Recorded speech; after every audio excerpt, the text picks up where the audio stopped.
Olha, se o médico ele não quer ter lucro, ele acha que lucro é ruim e não é tão legal assim, o médico ficar falando que ele tem 50% de lucro, seria melhor ele ter aberto uma ONG no dia que ele foi abrir a empresa dele. Boa. Uma organização sem fins lucrativos. Se você divide o seu trabalho, o seu serviço em 6 vezes, negocie com o seu fornecedor em 6 vezes. Porque à medida que você recebe, você paga. E aí você evita pagar juros, como por exemplo a antecipação de cartão de crédito. O que a gente vê na maioria das vezes que as clínicas fazem isso, né, Diego? Isso é um crime. Se o que está fazendo meu paciente permanecer aqui é relacionamento, eu preciso melhorar isso. De forma intencional com quem eu não faço, Exatamente. né? E você investir mais tempo e energia naquilo ali. Se você vai aumentar o preço da sua empresa, você vai perder cliente. Só que você vai abrir uma outra linha do tempo de outros pacientes que vão vir porque o preço ficou mais caro. Tem gente que não está comprando de você só porque acha que é muito barato que você vende.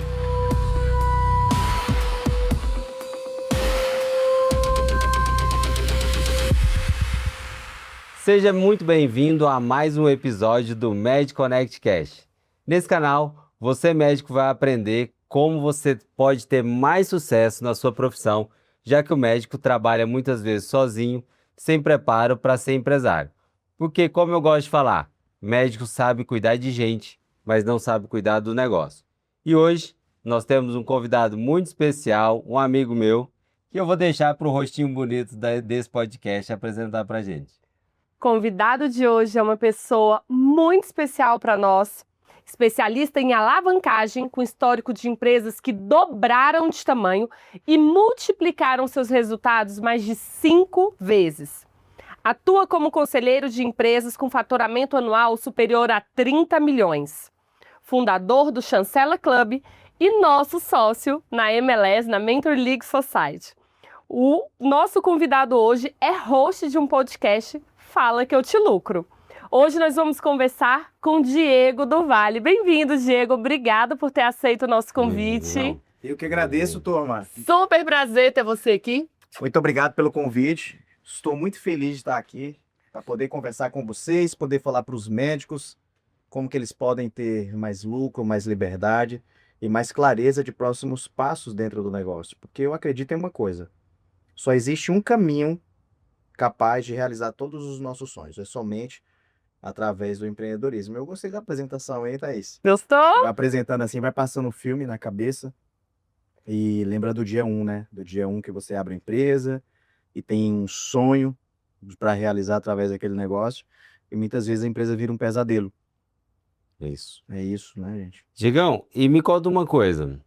O seu podcast, o que você fala é que lucro é a chancela do empresário. Sim. Mas vamos de tabu na medicina. Por que que o médico tem esse tabu na cabeça dele que medicina não pode dar lucro? Medicina não pode dar lucro? Isso é a origem do médico, não é, Gustavo? Na verdade, é uma origem muito antes de ele ser médico. E é um assunto um pouco complexo e parece até um assunto militante quando eu toco nesse assunto.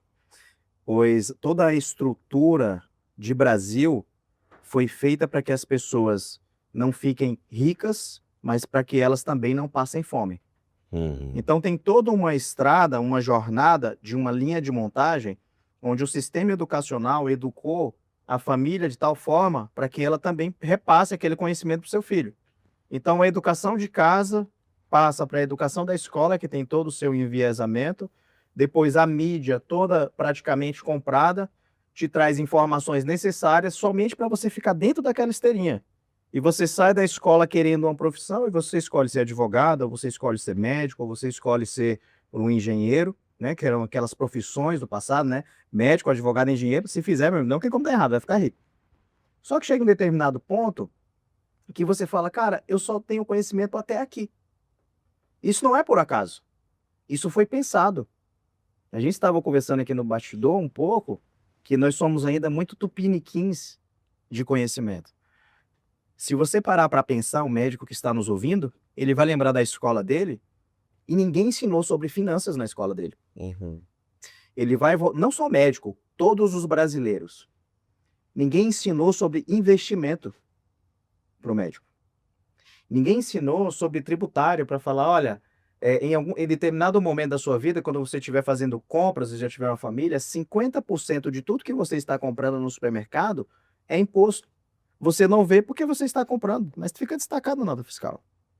Ninguém ensinou na faculdade ou na escola como que é ser empresário, o que que é abrir uma empresa, o que que é um código civil, não falaram nada pra gente.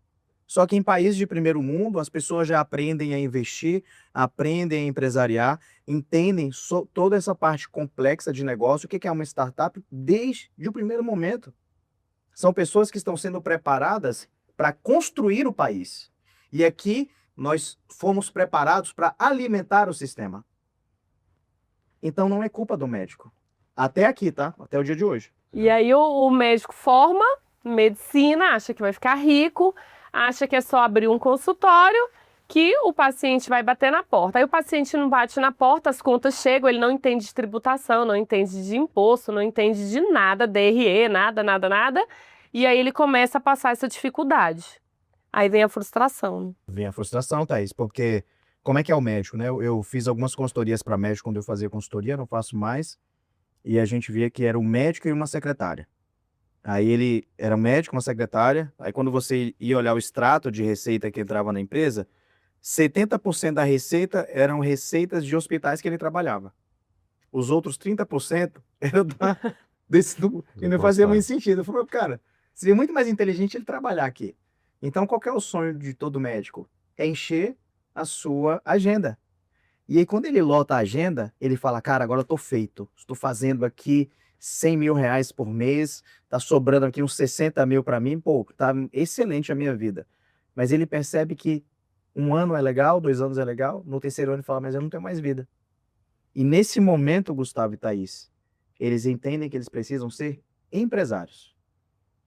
Diego, e qual é esse momento? Qual é a virada de chave, geralmente, que o médico vê que ele precisa mudar? O que você percebe que seja aquele estalo que ele te procura e fala assim, eu preciso de ajuda?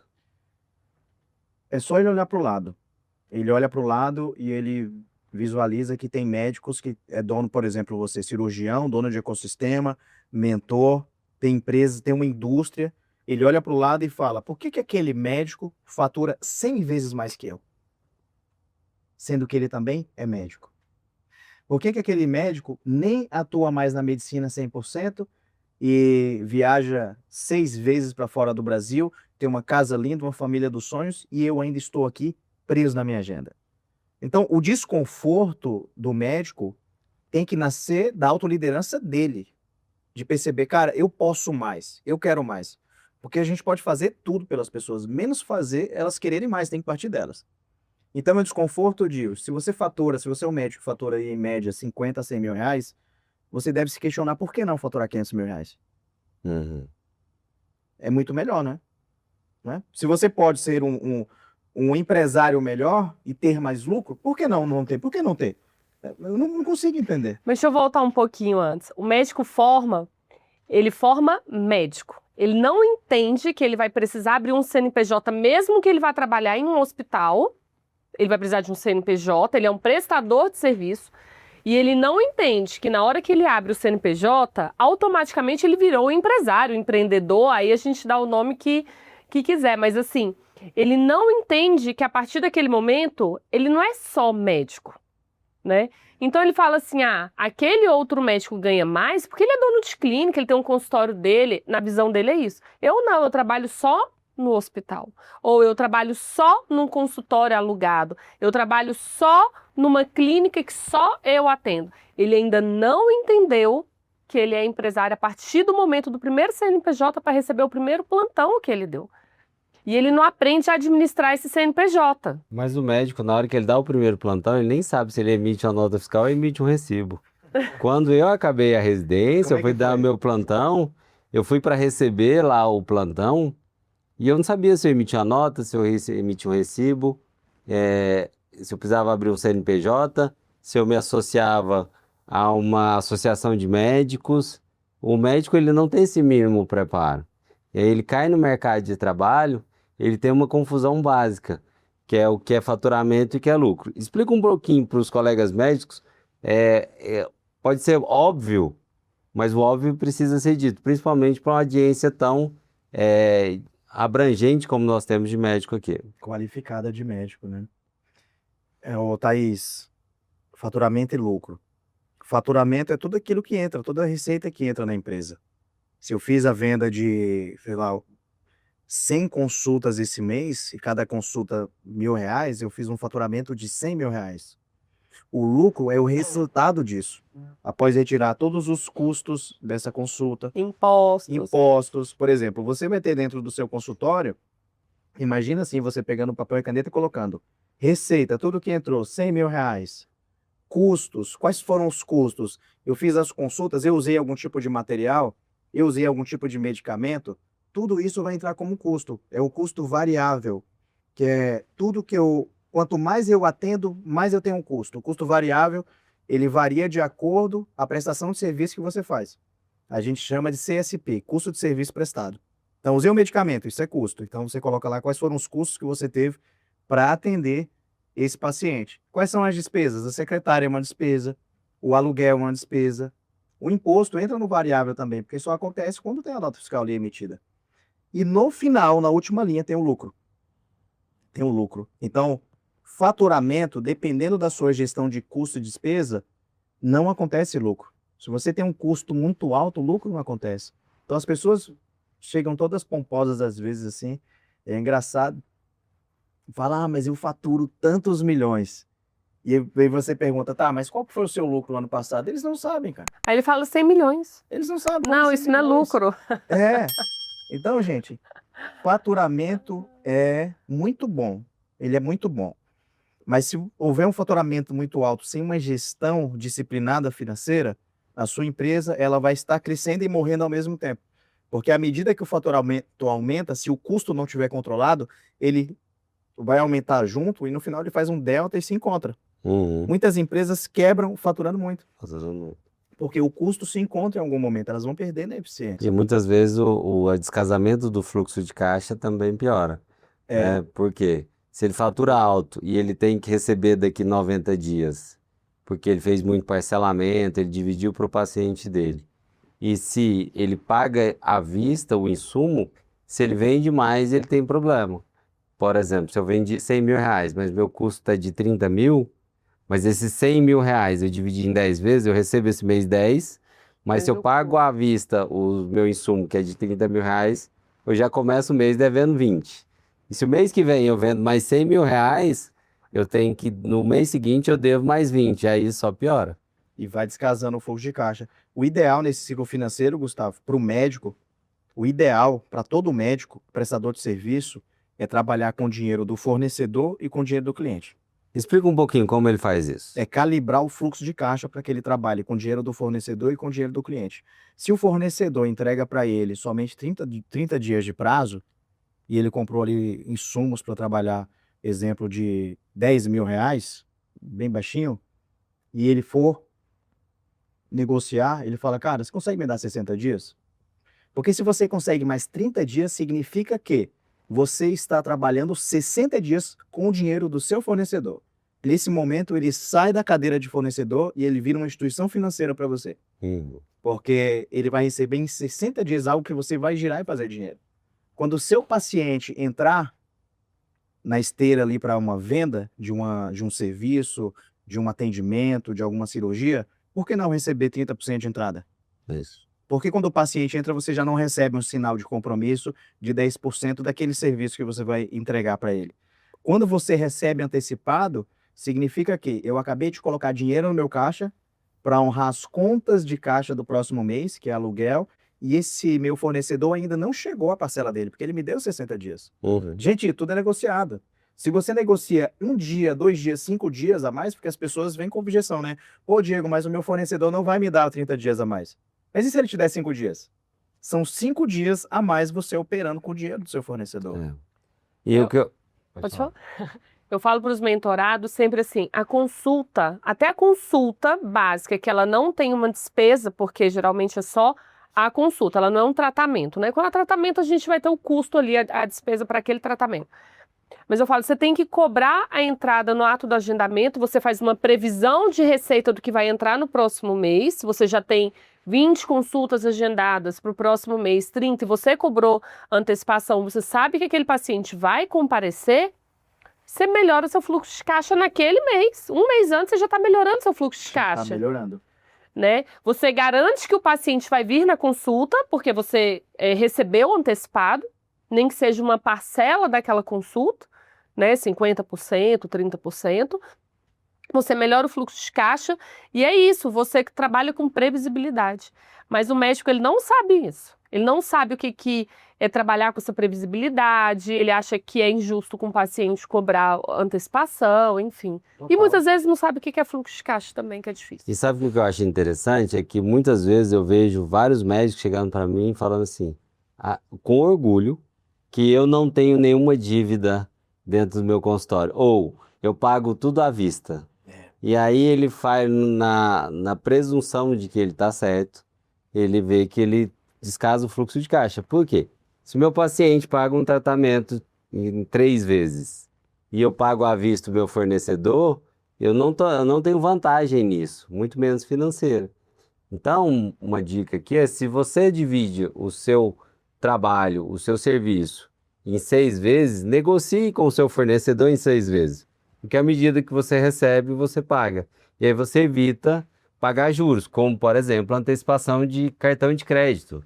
O que a gente vê na maioria das vezes que as clínicas Nossa, fazem isso, né, Diego? Isso é um crime. Isso é um crime. Todo empresário, não só o médico, opera antecipar a máquina de cartão de crédito. Por que que o médico ele enche a boca para falar que não está devendo e todas as outras profissões também? Por conta da origem. Se a gente sabe a origem das coisas, por exemplo, quando alguém chega lá na clínica de vocês com febre, você vai tratar a febre ou descobrir a origem da febre? Porque a febre não é uma doença, a febre é um aviso de algo, certo? Sintoma. É um sintoma, né ou não é? Quando você descobre a origem, fica mais fácil de tratar, porque é a origem.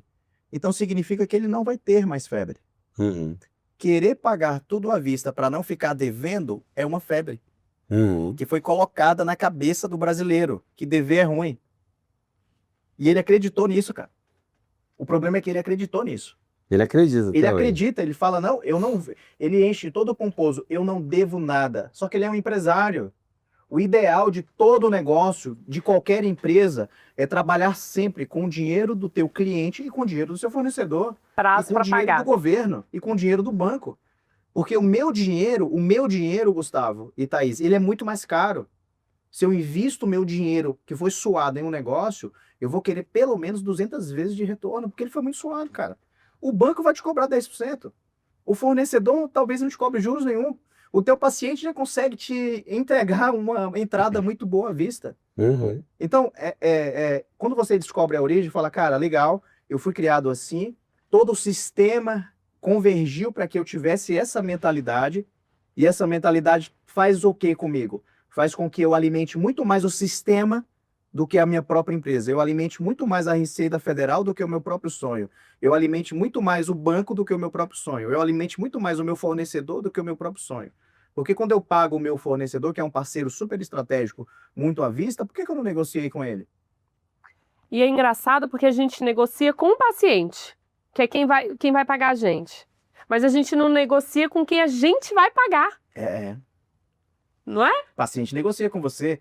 O que você é do paciente? Um fornecedor. Um fornecedor. Você levantou uma bola muito interessante do médico, que ele é assim, ele gosta de dizer que está cuidando do paciente.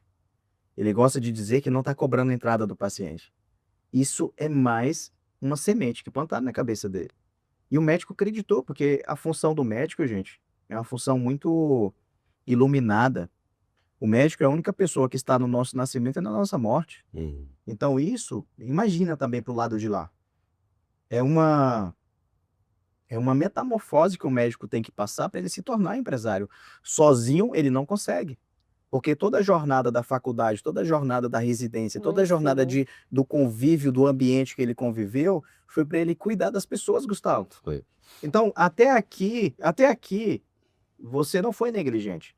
Mas a partir do momento que você olha para o lado e você vê médicos crescendo na carreira, atendendo mais pacientes. Você fala, cara, eu não quero ficar rico porque a medicina não é para ficar rica, é para salvar vidas. Sim, meu amigo, mas se você hoje atinge 1000 vidas do tamanho que você tá, imagine se você tiver 10 vezes maior e atingir 10.000 vidas. Será que você não vai estar cumprindo muito mais seu propósito? Ele aprende a cuidar da vida, ele aprende a cuidar do paciente, mas ele não aprende a cuidar do negócio dele. E todo médico tem um negócio. Porque todo médico tem um CNPJ para administrar. E o que eu entendi foi que você falou foi que a questão que o lucro beneficia não só ele. É. Explica um pouquinho mais. Por que o lucro para o médico, que muitas vezes ele tem essa crença limitante de que lucro é feio, de que lucro é errado, de que lucro vai desenobrecer, eu nem sei se existe essa palavra, mas Vamos criar ela desenobrecer, agora aqui. desenobrecer a profissão dele para ele poder espalhar a mensagem. Explica um pouquinho mais esse raciocínio. Tá bem, Gustavo. Olha, se o médico ele não quer ter lucro e ele acha que lucro é ruim e não é tão legal assim, o médico ficar falando que ele tem 50% de lucro, seria melhor ele ter aberto uma ONG no dia que ele foi abrir a empresa dele. Boa. Uma organização sem fins lucrativos. Boa. Porque a partir do momento que você abre uma empresa com fins lucrativos, esse CNPJ nasceu com uma finalidade. E a finalidade primordial de um CNPJ é gerar valor para um determinado público na sociedade, gerar um valor econômico também para a sociedade, porque você paga impostos, e gerar lucro e maximizar a riqueza do dono que assumiu N riscos para ter aquele CNPJ atrelado ao seu CPF. Então, uma empresa com fins lucrativos, ela só faz daquele dono empresário de verdade quando ele conquista lucro. Enquanto ele não tem lucro na sua empresa, ele é mais sócio da Receita Federal do que do seu próprio negócio. Pois todos os meses, independente se ele vai oferir lucro ou não, ele vai pagar o imposto para a Receita. Então, isso significa que eu tenho uma empresa com fins lucrativos, eu estou trabalhando nela e no final do mês não sobra nada na última linha, mas antes do lucro eu já paguei meu imposto para a Receita. Então, a Receita ela é um pseudo-sócio que está recebendo muito mais do que eu, que assumi risco, que tem um colaborador, que tem um cliente bom, cliente chato, que tem Uma responsabilidade. uma tamanha de uma responsabilidade que, dependendo do que você fizer, você pode até ir preso. Então, não faz sentido algum você correr tanto risco e não ter o bendito lucro, que é a finalidade do negócio. Você está, inclusive, matando a finalidade do negócio. Você tem a habilitação de carro? Sim. Tem? Você tem também, Thaís? Tem. É que eu só vejo a Thaís dirigindo. Fiquei na dúvida se você tinha mesmo. A roda é presa, né, Guilherme? Ó, mas pensa comigo aqui, você tem a habilitação. Qual que é a finalidade de alguém que tirou a habilitação? Dirigir? Dirigir. E se ela não dirige, ela está cumprindo a finalidade de ter uma habilitação? Não. Era melhor não ter tirado, né? Verdade? Melhor andar de aplicativo, contratar um motorista. Não, mas você tirou a bendita de uma habilitação. Você só cumpre a finalidade dela quando você dirige. Bem assim é uma empresa com fins lucrativos. Então, sem lucro, não tem conversinha de corredor que eu tô feliz. Sem lucro, não tem melhorar a vida do colaborador. Sem lucro, não tem pagar uma grande faculdade, investir no meu filho para ele fazer uma Harvard, uma Stanford, não tem. Sem lucro, não tem crescimento. Sem lucro, não tem uma segunda unidade. Sem lucro, não tem o comprar o carro dos sonhos. Sem lucro, não tem o fazer o casamento dos sonhos.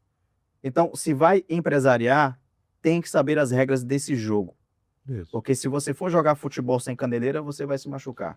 Porque o médico, o advogado, qualquer outro profissional, quando abrem um CNPJ, eles vão se apresentar, eles não se apresentam como empresário. Quando perguntam, qual é a sua profissão? Ele fala, sou médico. Não. Empresário é uma profissão. Sim.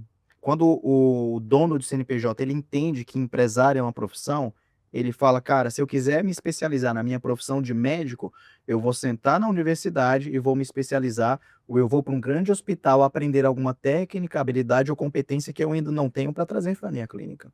Agora, quando ele quer se especializar como empresário, a faculdade não ensina isso. A escola não ensina isso. A única pessoa capaz e competente para ensinar uma outra pessoa a ser empresário é um outro empresário que tem resultado, e é aquele resultado que ele deseja. Então, quando ele entende que empresário é uma profissão, ele tem esse clique, opa, ser empresário é uma profissão. Ah, legal. Então, eu preciso aprender.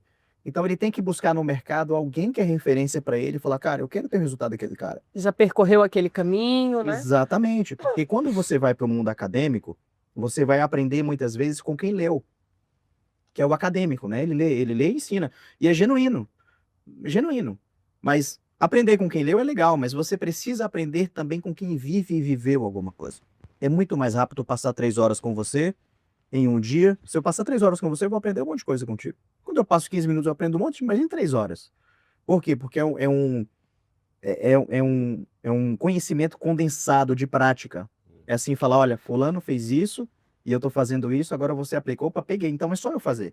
Se você vai para o acadêmico, ele vai te explicar uma teoria, a origem, uma filosofia, aí você vai com a cabeça de matéria, né? Hoje é ciência, matemática, história, e você vai, não, qual que é a matéria, professor? Qual que é o assunto? E você vai, não, meu amigo, quando você senta na frente do empresário, ele vai liderar você e falar, você vai fazer isso, o resultado vai ser isso, embora você tenha uma semana para fazer. Você economiza tempo, Você né? economiza tempo. Isso é bem legal que você trouxe, porque assim, quando fomos abrir a clínica, né, a gente já tinha fábrica, eu sou fisioterapeuta de formação, mas a gente sempre empreendeu, aí fui fazer, já tinha feito Empretec, que é muito legal, recomendo todo mundo fazer o Empretec, mas aí fui fazer MBA na FGV, e fiz MBA em gestão de clínica, 2 anos e meio, né, 3, não sei quanto tempo de MBA. Mas tá, ok, 3 anos. Mas nada me ensinou tão rápido. Barriga no balcão, um mentor ali me ensinando, Thaís, vai por aqui, economizei tempo, dinheiro. Não sou contra, tá, gente? É você fazer o curso, estudar. Mas ali é uma teoria, né? Que você precisa também. Mas ali você aprende na teoria. Agora, quando você aprende na prática, aí você economiza tempo, dinheiro, frustração, enfim. E por que que a mentoria, os cursos de formação de empresários, eles têm ganhado tanto espaço? E aí você não tem como você aprender sobre empreendedorismo com alguém que não empreendeu. Muitas vezes o cara dá aula de rede social, mas não tem um Instagram. Então, como você vai fazer isso? Com quem passou por essa jornada? Com quem faz, cara, com quem vive. E é simples assim e traz muito resultado. Olha, gente, eu consumo mentorias desde 2016. Tem 10 anos que eu entendi esse mercado, eu era militar, né? Abri o meu negócio, depois eu tinha 3 negócios rodando, tinha uma hamburgueria, tinha uma empresa que fazia manutenção em clínicas odontológicas, a gente trocava aquele plásticozinho da cadeira, fazia nas máquinas e tinha contabilidade nessa época. E ainda queria fazer Uber à noite, que eu queria vencer na vida, cara, eu queria dar certo. É sério, meu amigo tocou energia e aí eu fui a uma palestra e eu falei, um empresário lá no palco falando assim, que tinha helicóptero, que Porsche e tal. Eu falei, cara, esse Eu bicho é quero essa doido. vida. Como é que esse cara tá tendo esse resultado todo? E ele falou que ele era um lascado um tempo desse. Aí eu comecei porque ex-militar, cético, né? Eu falei, cara, isso não tem nada a ver, isso é promessa vazia, que era naquela época, gente, vocês que estavam aqui nos ouvindo, não sei se vocês lembram da época ali que o pessoal aparecia sentado em uma Ferrari e falava assim, você quer ter uma Ferrari dessa? Eu consegui em tanto tempo, arrasta pra cima que eu vou te ensinar. Eu consegui trabalhar na praia. Eram umas promessas muito vazias e como eu vim de família muito pobre, eu vim lá da roça, no interior da Bahia, e trabalho desde muito novo, desde 7 anos de idade, vendia din-din, com 12 trabalhava na roça, com 14 tive meu primeiro negócio, uma granja. Não, não conta não, que daqui a pouco eu vou pedir pra você contar essa história. Não dá spoiler, não. Essa trilha de trabalhar desde novo faz com que você não acredite em promessas vazias. Promessa vazia, cara. Então, teve muitas aquelas pirâmides, as pessoas chegavam, vamos entrar em tal coisa. Eu, não, porque eu nunca acreditei em dinheiro fácil. E eu fui um pouco cético quando esse cara falou isso. E eu voltei e comecei a pesquisar. Aí apareceu um tal de Érico Rocha, fórmula de lançamento e tal. Eu falei, tá aí, cara, eu vou aprender. E na época eu fazia um MBA em tributário, auditoria e contabilidade. Um MBA, fazer um MBA nessa área. Eu falei, eu vou estudar isso aqui. Aí comprei um curso digital, fiz. Cara, no outro ano, comprei uma mentoria de um cara, era um contador aí no Brasil famoso. Fiz. Aí, quando eu fiz essa mentoria com esse cara, eu vendia contabilidade muito baratinho. Uhum. E aí eu fiz consultoria com esse cara, aí eu tive coragem de dobrar o preço. E eu comecei a vender o mesmo produto pelo dobro do preço. Então eu falei, rapaz, e voltou assim, Gustavo, Thaís, voltou de verdade. Comprei a mentoria dele por na época, né, uns R$8.000. E eu acredito que em uns 3 meses eu vendi uns 30. Então deu muito retorno. Eu falei, cara, esse negócio é muito bom. Muito bom. Aí foi indo, eu vendi ali uns contratos de 300, 600 reais. 2018, 2019. Em 2019, eu vim para São Paulo e eu já fazia mentoria. Fazia inclusive com o Pedro, que eu estava falando para vocês, o Pedro Superti. Aí fiz uma mentoria com o Pedro Superti. E ele me ensinou muito sobre diferenciação, posicionamento, o retorno que você entrega para as pessoas. Vim para São Paulo, sentei na frente de um empresário, fechei uma consultoria de 600 mil reais. Caramba. E essa consultoria foi mais fácil do que os contratos de 600 reais que eu fechava. E naquele dia, eu falei, a partir de hoje, não entra ninguém na minha empresa por menos de R$1.000. Cheguei e dobrei, falei para minha equipe, e nós vamos dobrar todos os honorários de quem está na base. Dobrei o honorário de todo mundo, pô. A maioria dos clientes saíram, 50%, 40% foram embora. Depois que eu fui analisar quem que foi embora, somente os clientes ruins. A receita nossa, ao invés de abaixar, aumentou, porque a gente dobrou o honorário, e a partir dali tudo mudou. Mudou por quê? Porque eu comecei a consumir mentoria. Eu jamais teria aprendido ou sido encorajado ou aprendido uma habilidade, uma competência ou uma técnica sentado no banco da faculdade. E eu não tô, gente, aqui desmotivando também a fazer. É importante fazer. Também quero fazer um doutorado daqui a pouco, quero fazer, cara. Quero. Vou fazer. Mas não nesse momento. Mas as pessoas não pararam 2 anos para me ensinar aquilo. Foi uma conversa de 1 hora. Olha, você faz isso dessa forma, dessa maneira, quando estiver negociando, você faz. Simplesmente eu fui lá e apliquei e eu aprendi uma coisa que difere o empresário que compra mentoria do que tem resultado e do que não tem resultado. Qual que é? Nesses últimos 10 anos, eu aprendi isso e poucas pessoas que consomem mentoria sabem disso. Quando você contrata uma mentoria, você contrata para alguém te ensinar algo, certo? Sim. Né? Você não está contratando alguém para debater com você. Não é uma tréplica. Você contratou para ter resultado. O que eu aprendi? Quando você contrata uma mentoria de alguém que você admira e você quer ter aquele resultado, quando esse alguém te fala algo, você cala a sua boca e vai aplicar o que ele te ensinou. Simples assim. Porque quando você questiona demais, você fica burocratizando aquilo que ele te ensinou. Aí você, será que é para mim? Será que na minha empresa vai dar resultado? Será que eu faço isso? Será que eu não faço? Porque eu questionava. Cara, isso que esse cara falou não vai dar certo. Aí eu olhava pro lado, um monte de coleguinha tendo resultado. Eu chegava lá e perguntava, cara, por que você teve resultado? Não, porque eu fiz o que fulano falou. Gente, já vem mastigado. Quem tá te ensinando já fez, pô. E o mentor, meio que ele assume o risco também, não é? Claro. Eu mesmo jamais falei algo para alguém daquilo que eu não fiz ou que eu não sei se vai dar certo para aquela pessoa.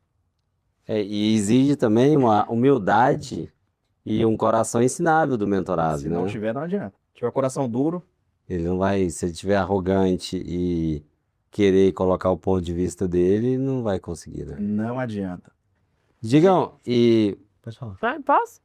Você falou assim, eu queria ficar rico. E aí eu pensei em fazer Uber, fui vender isso, vender aquilo, tinha não sei quantas empresas. E aí, de repente, eu linkei com a história do médico, porque o médico ele quer ficar rico. Aí o que ele faz?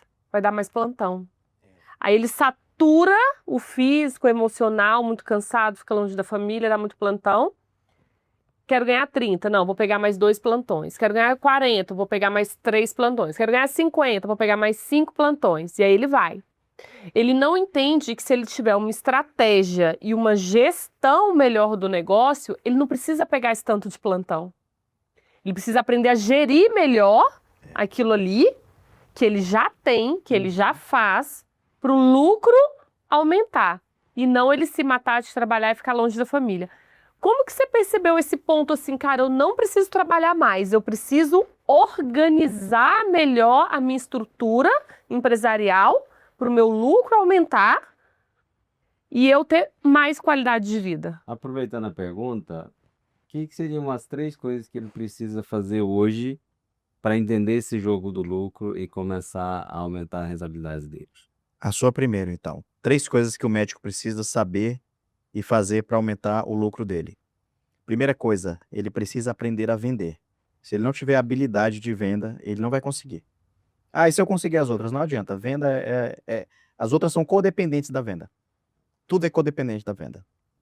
Segundo, ele precisa entender um pouquinho sobre finanças.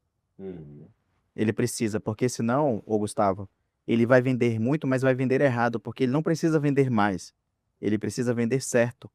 E vender certo é vender mais caro, vender mais vezes para os meus clientes sem desconto. Porque o brasileiro, ele acredita que comprar certo é comprar barato e com desconto. Quem foi ensinado isso pra gente, né? Casas Bahia aparecia falando, o gerente ficou doido. Ricardo Eletro falava, pague quanto quiser, como quiser. Isso ficou no inconsciente coletivo. Então, se ele não aprender sobre finanças, ele, como ele não sabe comprar, ele também acredita que comprar certo é comprar barato e com desconto. Na hora que ele for vender, isso tá na cabeça dele de precificar o produto. Ele tem que precificar primeiro pelo lucro que ele quer ter em cima daquela solução que ele entrega. Ele faz a conta de trás para Ele frente, faz né? a conta inversa. O lucro vem primeiro. Cara, eu quero ter tanto de lucro, depois qual que é o custo disso e qual que é o preço que eu preciso vender para ter esse lucro aqui que eu coloquei, que eu estipulei. Terceiro, gestão. Tá? Gestão. Preciso gerir isso aí. Primeiro eu vendo, eu entendo de finanças para organizar e vender certo e gerir tudo isso. E tem um quarto ingrediente, que é super importante e primordial, é a liderança. Porque à medida que ele for crescendo, ele vai ter que trabalhar com pessoas. E se ele não souber liderar, Thaís, ele não vai avançar, cara. Porque liderar a gente, amiga, é só pepino, é B.O. Você tem que treinar o cara tá todo enviesado por conta que a origem dele é a mesma origem do médico, é a mesma educação, o mesmo país. E se ele não tiver ali toda semana em cima, não vai dar certo. Aí ele faz tudo certo, atrai o cliente, faz a venda, faz a gestão, sabe fazer conta, precifica bem, mas na hora que o telefone da clínica dele toca, a secretária não sabe atender. Não sabe atender. Não atende bem. O que acontece? O paciente não vem. Aí você faz todo o caminho inverso, né? Ele não vende, não adiantou nada a precificação, não adiantou nada ele entender disso, porque o paciente nem chegou, porque a secretária atendeu mal. E você falando aí do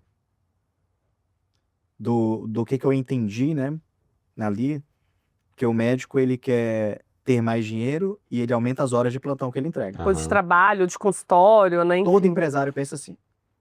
O empresário fala, cara, eu quero ter mais dinheiro aqui através do meu negócio. Então, eu trabalho 10 horas, eu trabalho a 14. O empresário pensa dessa forma, porque ele ainda não é empresário. Porque ao invés do médico trabalhar, sei lá, 18 horas, por que ele não dobra o preço do produto que ele vende? Boa.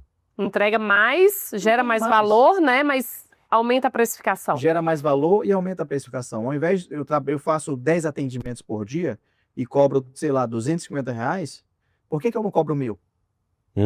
Nesse mesmo atendimento, estico um pouquinho mais as horas, dou um pouquinho mais de qualidade, treino a minha secretária para estar acompanhando esse paciente e uma semana manda mensagem, como é que foi e tal, para daqui a pouco, quando fizer 3 meses do retorno, ele já saber porque ele está sendo acompanhado.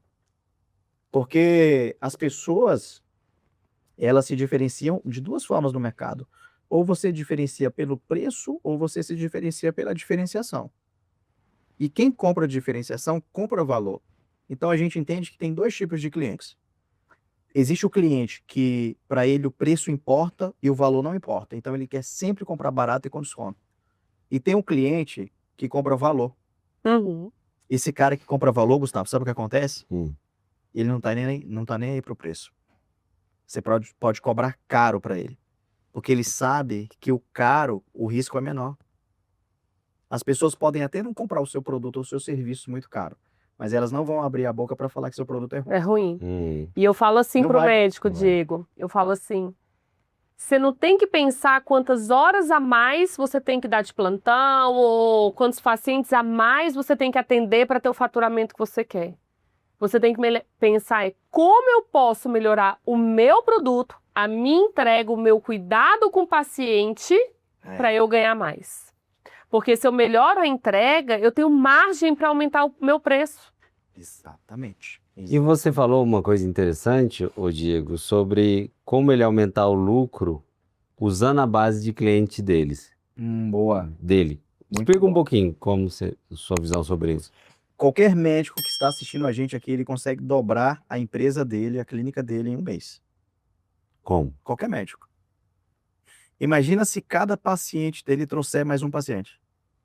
O que acontece com a clínica dele? Dobra. Não. Eu aprendi a vender na feira, cara. Fui feirante um monte de anos lá na Bahia, vendia laranja, galinha, abóbora, tudo, comprava na roça e ia pra cidade. Então, lidar com gente eu já sabia. As técnicas só afinaram o meu processo de venda, né? Mas essa questão de referido eu aprendi com o Flávio. E o Flávio falou, olha, se eu fosse você, eu largava tudo e ia trabalhar no mercado de educação. Porque a maioria das pessoas aqui prometem gestão e a minoria entrega no Brasil. E eu conheço todas as escolas de educação empresarial no Brasil. Eu falei, opa. Aí eu comecei a aplicar essa técnica. Ligava para os meus clientes e falava, cara, eu tô vendo que você está trabalhando no marketing, eu fiz o curso tal, quero te ensinar. Vamos abrir aqui uma call para eu te ensinar? Bora, Diegão. Vem aqui no escritório, vamos fazer uma reunião. Todo mundo que ia no escritório, todo mundo que fazia um call comigo, que eu pegava referido dele. Cara, você tá gostando aqui do nosso trabalho? Tem quantos anos que a gente tá junto? 5 anos, 3 anos, 4 anos. Teve um cliente, cara, que me indicou 32 pessoas. Caramba. Então, nessa corrida, eu consegui dobrar a empresa de tamanho só usando a minha base e investindo R$0 de contabilidade. Porque contabilidade é um trabalho de confiança. Se alguém te liga e fala, ô Thaís, tô com fulano há 5 anos, faz um excelente serviço. Se Thaís tiver qualquer probleminha com dela, ela vai nesse que foi indicado para ela. Então, o médico que quiser hoje dobrar a base dele de tamanho, ele aproximar mais do paciente dele. Aproximar mais do paciente dele para o paciente indicar. Porque o paciente já indica. Aham, O paciente já liga para a secretária, Porque ó, o tô paciente, mandando meu primo aí. Não é assim? o aham. médico também é uma profissão que exige confiança. E se a gente confia, a gente indica. Não, tá doido. Tá doido. O médico bom, ele é super indicado. Mas ele não colhe isso de forma intencional, Ativa, né? ativa, porque ele não aprendeu a ser empresário, cara. Uhum. Enquanto o médico não aprender a ser empresário, gente, ele vai ficar amigo, ele não vai crescer. A inflação só vai estar deixando ele mais pobre. Ele não está crescendo, ele está empobrecendo, porque ele não aprendeu a habilidade de ser empresário. Ser empresário é uma habilidade, é uma competência, precisa ser ensinado. Porque quando você está no meio do caos, da fogueira, de colaborador que te trai, de sócio que te trai, de problemas que você tem, às vezes, de caixa, a conta não fecha, ninguém te ensina como você vai gerir aquele momento. Somente o empresário para te ensinar aquilo. Uhum. Nós estamos no momento crucial da humanidade. Quando lá atrás do estoicismo, né, existia mentoria. Só que não existia YouTube. Para você dar um Google, não quero investir em mentoria. Tá, cara, então tira a bunda da cadeira, abre o YouTube e coloca lá, como treinar minha secretária. Como fazer tal coisa. Esse como tem tudo. A palavra mais digitada no YouTube, inclusive, É é como, né? Olha só. Sócrates ensinou Platão, foi mentor de Platão. Platão foi mentor de Aristóteles. Aristóteles foi mentor de quem? De Alexandre o Grande. Olha os feitos de Alexandre o Grande. E as mentorias naquele tempo não era a mentoria como é hoje. Porque a mentoria hoje, as pessoas vendem muito mentoria somente em grupo.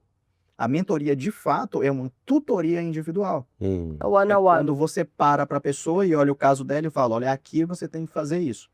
Isso é mentoria de verdade. Platão ficou com Sócrates mais ou menos uns 15, 18 anos. Aristóteles ficou com ele mais ou menos o mesmo tempo. Os pais de Alexandre falaram, Aristóteles, você pode mentorar o nosso filho? Aristóteles trouxe filosofia, trouxe vários ensinamentos para o mundo e deixou coisas que existem até hoje. Então, não é algo de hoje. Então, não cabe o preconceito. Uhum. Os feitos de Alexandre o Grande. Até hoje estão aí, cara. Então, se você quer ir mais longe, como dizia Galileu Galilei, tem que subir no ombro de alguém, cara, para enxergar. Alguém que já está enxergando. Cara, sobe aqui, deixa eu te mostrar. Agora faz, executa. Porque a execução ela é a mãe de todos os resultados. Não adianta nada, Gustavo e Thaís, vocês ensinarem da melhor forma possível para o médico pegar na mão e ele não executar, cara. Ele não vai ter resultado. Ótimo gancho, Diego. E se o médico quiser aplicar isso hoje? Né, ele falou, ele assistiu esse podcast, ele te ouviu, falou assim, cara, eu decido ter gestão e eu quero aumentar o lucro da minha clínica. O que ele teria que mudar? Eu gosto de dizer o seguinte, execução é igual a agenda.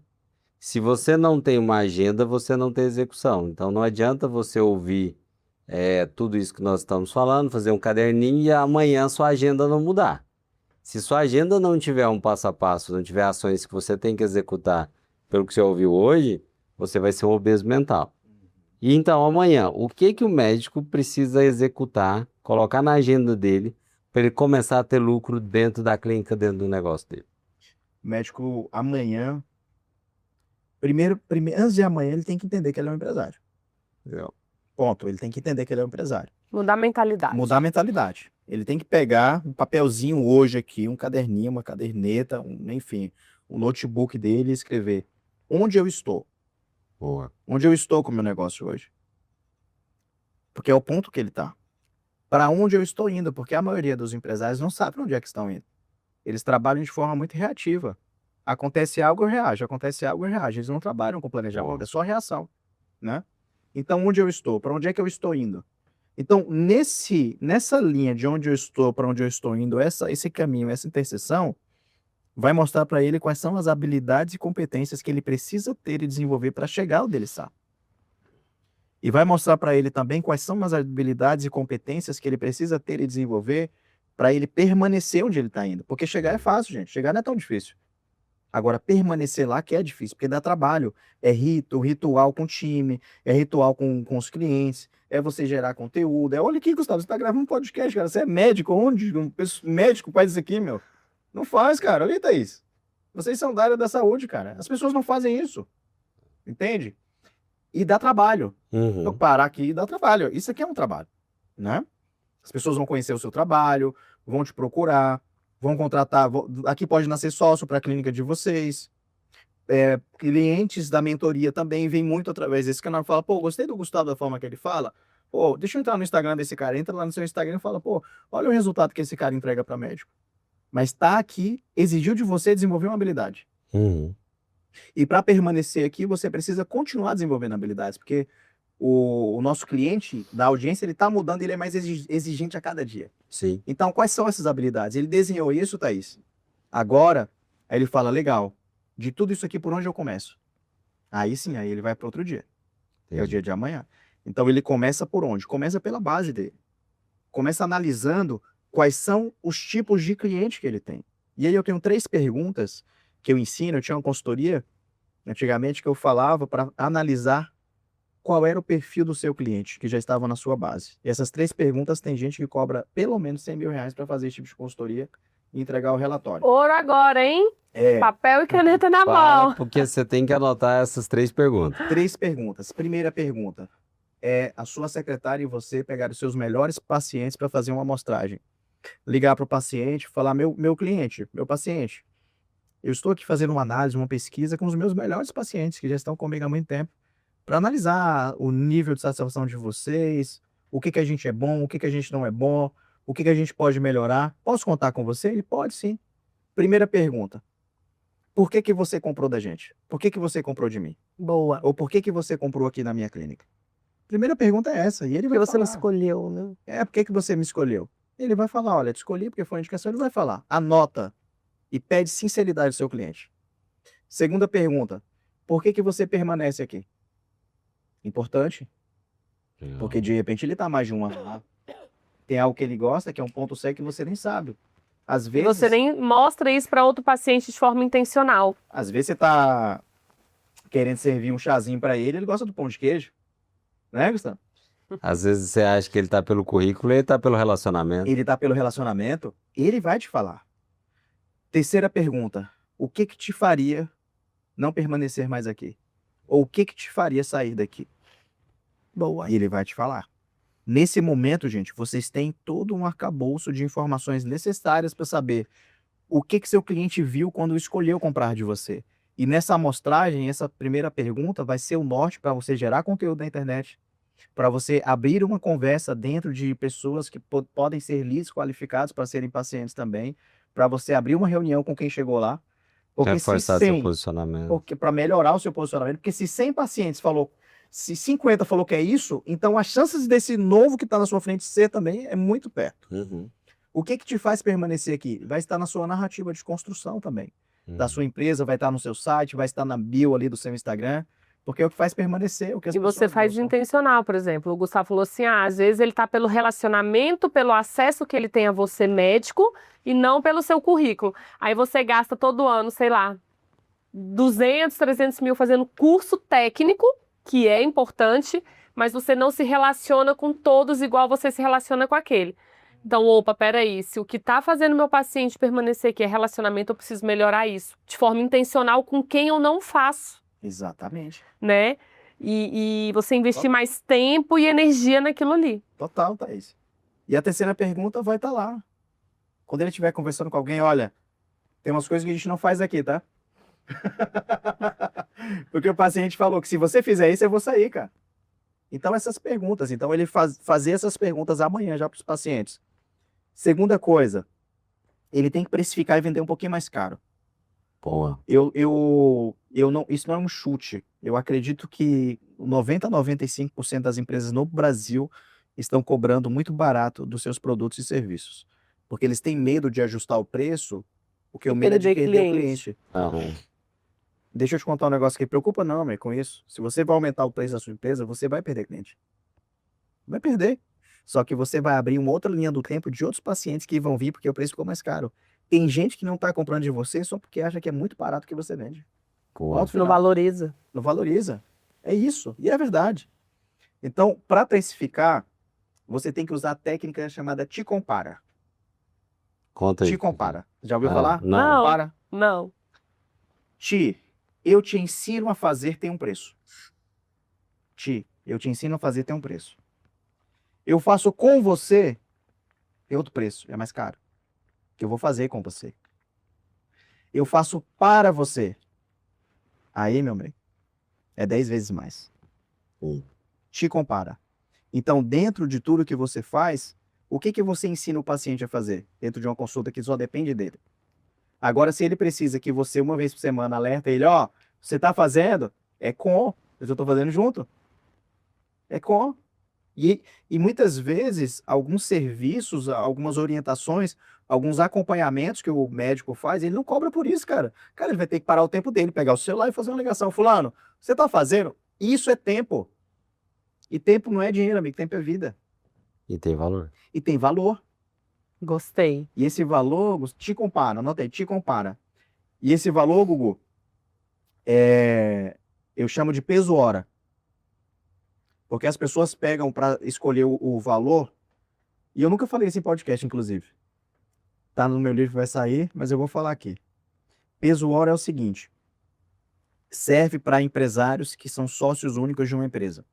Quando tem mais de um sócio, eles precisam dividir isso aí, é outra conta. Mas isso aqui para o empresário que é dono e serve para o médico que está nos ouvindo. Se a sua clínica fatura 100 mil reais por mês, ela vai faturar 1.200.000 por ano, certo? Certo. Se esse médico sair da clínica, ela vai existir? Não. Não. Então, existe o peso dele estar naquele negócio. Ok? Isso. Então, o peso hora eu pego 1.200.000, divido por 12 meses. Eu encontro o valor do meu peso mês. O peso de eu estar nessa empresa representa 100 mil reais por mês. Isso. Eu pego isso aí e divido por todos os dias que eu trabalho no mês. Normalmente são 22 a 26 dias. Depois eu divido pela média de horas que eu trabalho. Eu encontro o meu peso hora. Quanto minha hora vale? Quanto a minha hora vale em peso para aquela empresa existir. Uhum. Então, todas as vezes que alguém me chama para eu ser sócio de algum lugar, eu não calculo o valor do Prolabore junto com a antecipação de lucro que eu tiro da minha empresa. Porque se eu calcular, eu vou calcular em cima do valor que eu estou fazendo de retirada. Não, isso é o valor da sua hora trabalhada. Mas do peso na sua empresa é diferente. Então, eu sempre penso, pô, fulano está me chamando para ser sócio de um negócio que eu vou ter que me dedicar 2 dias por semana. Quanto que esse negócio vai render no curto, médio e longo prazo? Se eu me dedicar essas mesmas horas no meu, calculado com base no peso hora, é mais vantajoso eu estar aqui ou estar lá? Que é o custo de oportunidade. Que é o custo de oportunidade, baseado no meu peso. Eu sempre penso, qual que vai ser meu peso nesse negócio? Vai ser mais vantajoso para mim ou para eles? Isso é mais ou menos o raciocínio que a gente fala para o médico que dá muito plantão, mas tem um consultório, a clínica dele, mas ele fala, lá no hospital eu tenho meus pacientes garantidos, aqui na clínica eu tenho que fazer um esforço maior para trazer esse paciente. Mas aqui o peso hora dele é muito maior, muito maior do que o que ele tá dando plantão. E ele não entende isso, que é melhor ele largar aquilo ali, dedicar mais aqui. Gente, quem tem clareza muda de vida. Muda. Quando o cara tem essa clareza, ele fala, tá, então eu estou me matando no hospital, trabalhando pra caramba, trabalhando que nem um condenado, como diz no Brasil, né? E não está retornando. E quando eu olho para a minha clínica, a minha vantagem competitiva e o meu lucro é muito maior. Por que eu estou lá me matando? O que está faltando eu ter de conhecimento para fazer o que o Gustavo faz de resultado, o que vocês fazem de resultado. Para fazer o que o coleguinha do lado ali, que acabou de comprar um carrão bonito, boa, fulano lá da minha turma da faculdade, olha o carrão dele, você viu? Rapaz, fulano ali tá viajando 6 vezes com a família para fora. É Paris, é Estados Unidos, é África, é safari, e eu tô aqui trabalhando. Cara, não faz sentido. E você sabe como o médico consegue medir de forma objetiva o peso da incompetência dele, Como que é? o peso da falta de conhecimento dele? Hum. É só você imaginar que uma mesma consulta, o médico cobra R$ 600 particular e recebe R$ 90 do convênio. Esse é o peso, essa é a diferença, o deságio que ele paga pela incompetência dele de não gerir o negócio. É isso mesmo? É, Que isso. R$ 90 ele recebe do convênio por um produto que é a consulta. Nossa Senhora. E depois ele recebe R$ 600. Cara, se isso não causar uma indignação, tem que fazer o quê? Cristo vai ter que vir para falar? Quase isso. Não, porque é 90 para R$ 600. É. Então, essa diferença é o preço da incompetência e do desconhecimento do médico. Incompetência é essa, ele não sabe fazer. Mas muitas vezes ele não sabe que isso existe. Ele não sabe que ele não sabe. É. E aí, se ele descobre, ele expande o nível de consciência. Depois ele vai ter que aprender a fazer isso. Mas se ele aprende, olha a diferença de ganho que ele tem. É verdade, porque assim, tem um cara que não sabe, né? Não sabe? Ele não sabe. Ele não sabe que existe. Ele não sabe que existe, tá no ponto cego daí. E ponto cego faz a gente perder dinheiro, já tá perdendo, e deixar de ganhar dinheiro. O ponto cego, normalmente, ele traz mais receita do que o empresário tá fazendo, sabia? Hum. Ponto cego. Sabe, E como deixa eu só boa. pegar um gancho aqui, que eu quero contar essa história. O médico, muitas vezes, o empresário, ele vê um empresário muito bem sucedido, ele fala, ai, pai era rico, já tinha empresa, ele só entrou lá e continuou tocando. A consciência, mais ou menos, é de que aquilo nunca começou do zero, né? Então, por exemplo, abrimos a fábrica de sorvete do zero, abrimos a nossa clínica do zero. Mas as pessoas acham que não, que foi fácil, ou que eu já tinha algum know-how por algum outro motivo, sei lá, do além. E o médico, ele não entende que ele também pode desenvolver essas habilidades, essas soft skills, né, e esse conhecimento e chegar também no topo. Ele acha que não, aquele fulano lá tem tudo isso aí que você falou porque, sei lá, o pai também era médico, herdou os pacientes, a família deixou a clínica para ele. Claro. E aí, Diego, pegando esse gancho, que sim, gente, dá para começar do zero e você ter sucesso desde que você se dedique, estude, né? Queria que você contasse, assim, resumidamente um pouquinho a sua história, porque a gente fala assim, o Diego ajudou empresas a faturarem 30 milhões, hoje é mentor, é sócio da MLS, ele está escrevendo livro, tem podcast, você fala assim, o pai era milionário. Com certeza. E a gente vê que a sua história foi do zero, foi sozinho, né? Assim, começou ali estudando e buscando e se desenvolveu e hoje está onde você está. E o médico também pode fazer isso. Pode fazer, sim. Muito boa, Thaís. Sua Conta pergunta. faz esse paralelo, então, do médico que está ali no basal ali, está no automático, mantendo aquela vida ali de corrida dos ratos, e o seu despertar que você dá da sua origem, que a gente sabe. Mas eu queria que você contasse de onde você veio e como foi o clique para esse despertar. Tá, muito bom, gente, muito bom. Olha só, é a jornada do herói, né? A pessoa começou lá de baixo e vai vencendo a sua jornada. Só que existe o outro lado também da moeda. Todo mundo tem seu desafio. As pessoas romantizam muito a jornada do herói. E nem todo mundo que se deu bem, que cresceu na vida, que tem um negócio, tem uma vida estável, é fruto de alguma herança ou de alguma família. Eu esqueci o percentual agora, mas eu acredito que é 80% ou 90% dos milionários não vieram de famílias ricas, não Não são receberam herança herdeiros, alguma. não? Eles construíram sozinhos, e os bilionários também. E você vê uma Então- clínica bem sucedida, é porque o pai era médico, a família, Exatamente. herdou o hospital. Exatamente, e eu volto a dizer, isso é o que colocaram na nossa cabeça e a gente aceitou, pô. Você acredita que o empresário é ruim, que ele suga as pessoas, coloca as pessoas para trabalhar, trabalhem, né? Mais ou menos assim. Explora. Explora, colocar isso na nossa cabeça. Que ser rico é ruim. Tudo isso aí, cara. Colocaram. Então, quem tem uma herança, também tem seus desafios, gente. Eu convivo com filhos de bilionários, com pais milionários que já construíram um patrimônio muito grande. Você não sabe o desafio que essas pessoas passam para construírem os seus próprios nomes, para não ficarem embaixo da sombra de quem construiu. Imagina a dificuldade de você estar falando que o Gustavo é filho de fulano, e o Gustavo tem 50 anos de idade ainda sendo filho de fulano, e nunca ter uma identidade. Então a jornada do herói ela é muito legal para você contar. Eu passei por ela. Eu não venho de família rica. Pelo contrário, a gente tinha muita dificuldade financeira lá. Não passávamos fome, mas não era, era difícil, cara. Era um tênis para 3 anos de escola, né? Era desse nível. Então, assim, não romantizem. Todas as pessoas têm os seus desafios. Quando você olhar alguém que veio de uma família de médicos, ele tem o desafio dele também. Com certeza. Pra caramba. Não é fácil para ninguém, tá? Porque dar continuidade em algo que já está construído, de repente, às vezes é até mais Mais difícil difícil. do que construir do zero. Porque aquilo já está construído e você vai crescer mais o quê? Só o fato de manter, o cara já é um herói também. Bom. Então vamos lá. Com 7 anos de idade eu vendia din-din nas ruas. Solzão da Bahia. E o meu sonho era vender picolé. Até que eu consegui. Vendi picolé umas 2 semanas, depois fui morar na roça. Morando na roça, eu peguei a bicicleta emprestada do meu tio, comprei uns tomates do meu padrinho e saía vendendo tomate na roça, cara. Na garupa. Então eu sempre tive essa veia de venda. Com uns 10 anos de idade, já trabalhava na roça. Com 11 anos, vim morar em São Paulo. Morei 1 ano aqui em São Paulo com 11 anos, com o tio meu. Cheguei aqui nessa cidade, explodiu minha cabeça. Porque com 11 anos, saí de um lugar que tinha 36 famílias. Aí, do nada, eu tô lá na Bandeirantes assistindo o Super Positivo, que era o programa da Sabrina Parlatoni e do Otaviano Costa. Lembra? Tinha feito, lembra, né? Você lembra, tinha os gêmeos, né, Thaís? Vocês lembram, né, gente? E é todo mundo velho, filho. E aí, Gugu? Isso aqui acabou, me explodiu minha cabeça, cara. Aí eu vou pra Campinas, faço umas amizades aqui, só que eu não me adaptei à cidade. Eu era nativo, cara. Com 8 anos eu já atirava, caçava, pescava. Então não me adaptei a essa cidade. Voltei pra lá, minha avó me chama pra vender na feira com ela. E eu começo a vender na feira com ela. Mais ou menos uns 6, 7 meses vendendo na feira com a minha avó.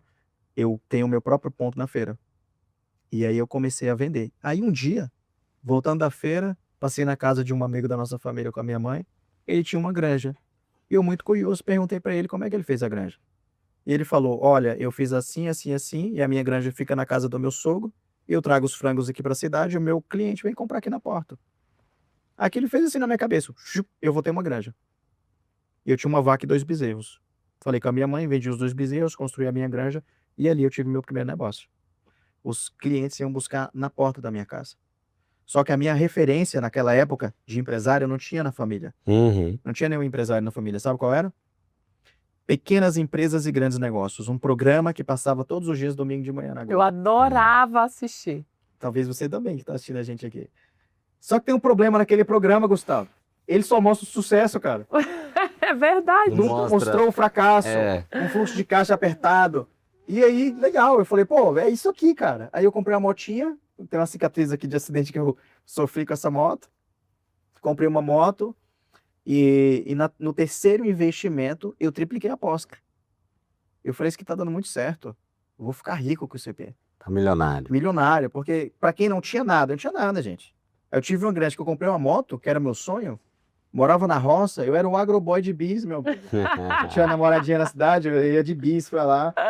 Empresário de sucesso. É, empresário de sucesso. Ia pagar alguma conta, eu tirava aquela pacoteira de dinheiro do bolso aqui, ó. Parecendo dono de supermercado, cidade pequena. E aí, cara, tripliquei a aposta, comprei um monte de coisa fiado, ração, medicamento, os pintinhos, eu tinha uma granja que Não era... estudou gestão, Não estudei gente. gestão, não estudei nada. Tudo que eu ganhava, porque assim, quando você é pobre, a primeira coisa que você quer ter quando você tem dinheiro é ter algo que você não tinha. Então, comprei as coisas que eu não tinha. Eu comprei tênis, comprei roupa, e nessas coisas. E aí, investi, cara, 3 vezes. E umas 2, 3 semanas depois, 4 semanas, veio uma pandemia de frango, gripe aviária e matou tudo. Dizimou minha produção. E aquilo me deixou com dívida, me deixou traumatizado, me deixou mal. Aí volta e eu trabalhar na roça de novo, para pagar a conta. Com 17 anos de idade, surgiu uma oportunidade de trabalhar de garçom, trabalhei de garçom por um tempo, e aí aparece um outro cara na minha vida. Tá lá sentado com a família, e eu olho para aquele cara e falo pro pizzaiolo, ó, tá vendo aquele cara ali? Ele sim, eu falei, um dia eu quero proporcionar para minha mãe exatamente o que esse cara tá proporcionando para a mãe dele ali. Que era levar para um restaurante e pagar uma pizza à noite. E ele falou assim, meu salário era R$ 160. E ele falou, aquele cara ali é meu irmão. Eu falei, sério, cara? O que que ele faz? Aí ele falou, ó, ele serve o exército lá em Brasília. Será que se eu perguntar para ele como que serve o exército lá em Brasília, será que ele me fala? Ele falou sim. E nesse momento, destravou na minha cabeça que o meu sonho sempre foi servir o exército. Só que pelo fato da condição da minha família achar que isso era ruim, eles criticaram muito isso e tiraram esse sonho da minha cabeça. E eu acabei comprando. Passava na TV, né? Sirva o Exército Brasileiro. E eu acabei comprando essa ideia de que não era pra mim. Mas naquele dia eu vi aquele cara que era de lá da mesma região que eu. E tinha ido e dado certo. Eu falei, eu vou dar certo também. Só que eu não tinha parente nenhum em Brasília, nenhum familiar. Fui lá, perguntei pra ele. Ele me passou todas as instruções, meu amigo. Na outra semana eu tava vindo pra Brasília. Largou tudo. Larguei tudo. Não, na outra semana fui, me alistei na rodoviária de Sobradinho. Fiquei indo fazendo todos os exames, passei. Morei 8 meses no quartel. Depois morei 4 meses de favor no condomínio que eu moro hoje. E é assim, cara, e fui construindo. Então, qual que é o grande lance aqui? Eu sou um exímio executor, cara. Eu ia falar isso. Se alguém me ensinar alguma coisa, não duvido, eu vou fazer.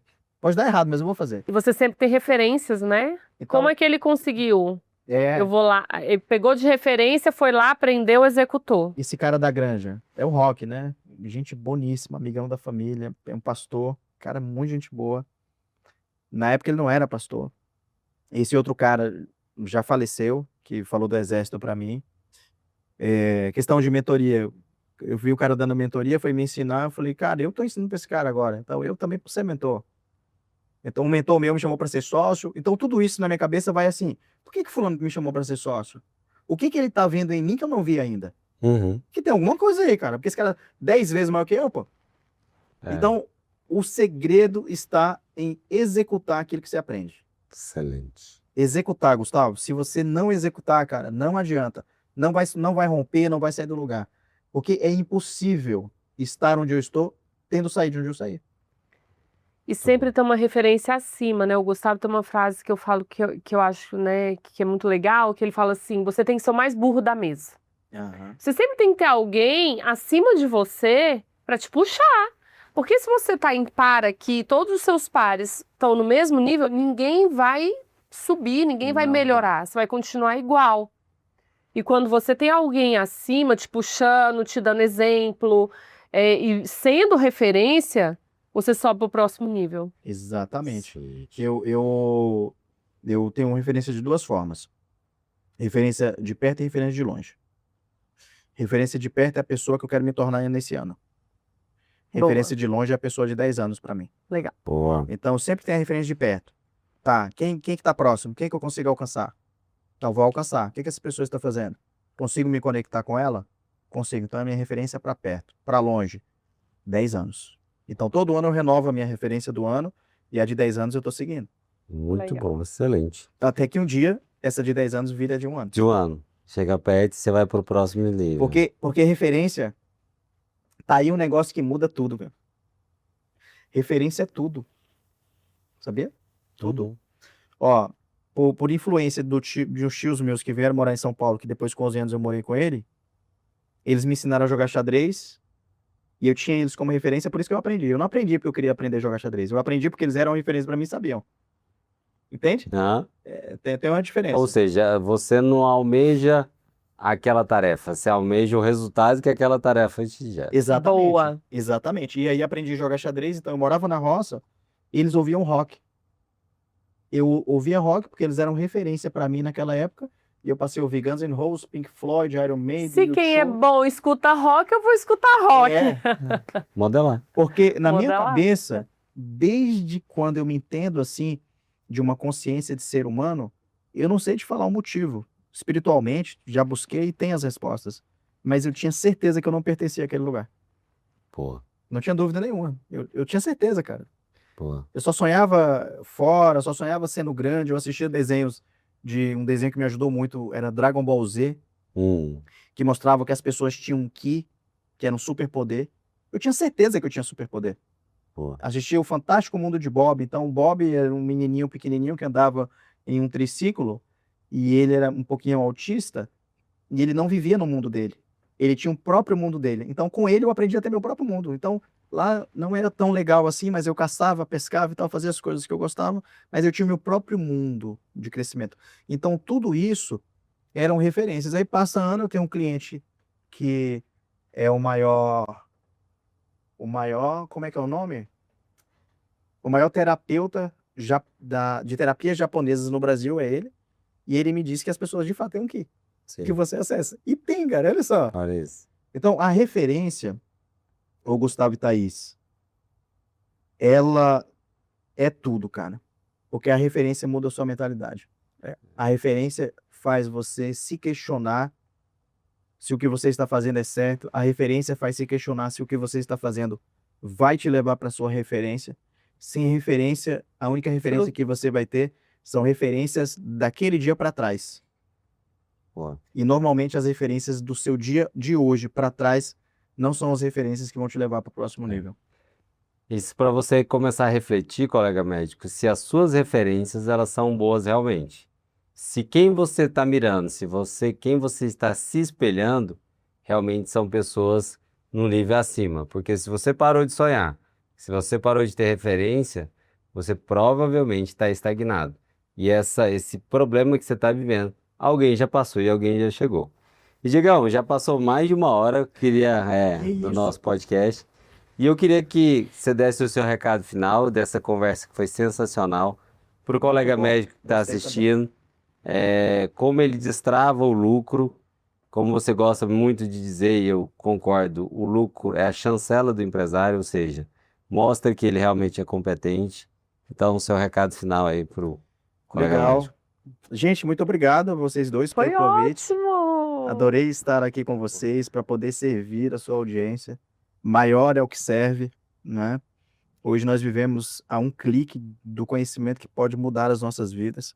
Primeiro eu quero pedir para vocês para curtirem aqui esse episódio, porque quando você curte, o algoritmo entende e mostra para outras pessoas, porque conhecimento ele só é bom quando é compartilhado.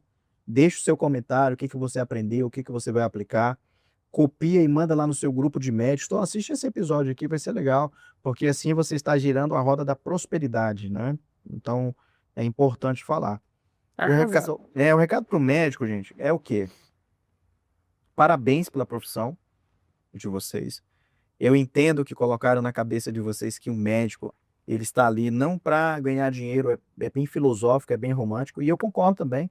É verdade, o médico ele está no nosso nascimento e na nossa morte. Só que você decidiu ser empresário.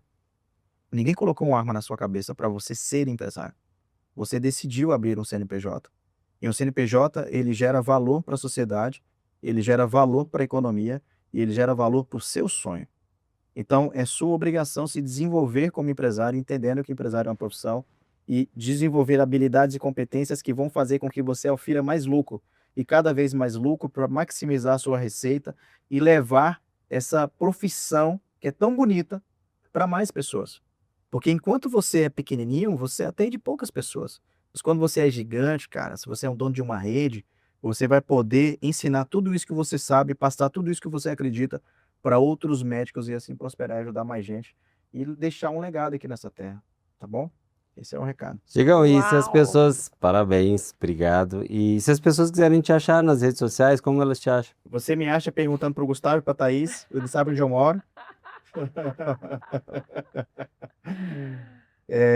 Coloca assim, @Diego do Vale, lá no Instagram, lá no LinkedIn, lá no TikTok, no YouTube você vai digitar Fala Que Eu Te Lucro e prepara, tá? Que aqui eu tô na fase 2, lá no Fala Que Eu Te Lucro eu dou uma apertada maior.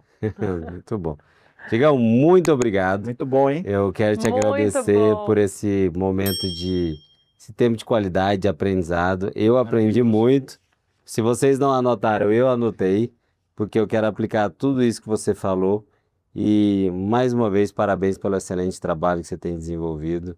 E espero poder para te trazer mais vezes, porque a gente tem muito mais história para contar. Muito Muito obrigado. bom. Parabéns vocês por estarem ajudando esses médicos aí a crescerem. Eu sei o resultado que vocês entregam, tá?